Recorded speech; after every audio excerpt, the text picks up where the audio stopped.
হালিশহরে গভীর রাতে চাঞ্চল্যকর ঘটনা।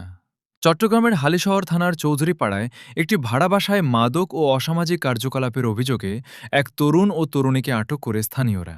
তবে তাদের পুলিশের হাতে না দিয়ে স্থানীয়ভাবে মীমাংসা করা হয়েছে বলে অভিযোগ উঠেছে। এ ঘটনায় এলাকায় তীব্র ক্ষোভ সৃষ্টি হয়েছে। এলাকাবাসীর দাবি, ঘটনার সুষ্ঠু তদন্ত করে দোষীদের আইনের আওতায় আনা হোক। ওই আমাদের ফ্ল্যাটের পাশের ফ্ল্যাটের মহিলা 3টা আসছিল, মা মেয়ে পরিচয় দিয়া। তো আমরা তাদেরকে ভাড়া দিছি। এখন তারা রাতে 3টা বাজে দেখি তারা ঘরের ভিতরে লাইট জ্বালাই ইয়াবা টানতেছে। এখন আমরা কি করব আপনারা একটু বলেন, তাদের বিচারটা কি করা দরকার বর্তমান প্রেক্ষাপটে, পরিস্থিতি যে অবস্থা, তাদের বিচার কি করব আপনারা একটু আমাকে কমেন্ট করে জানান।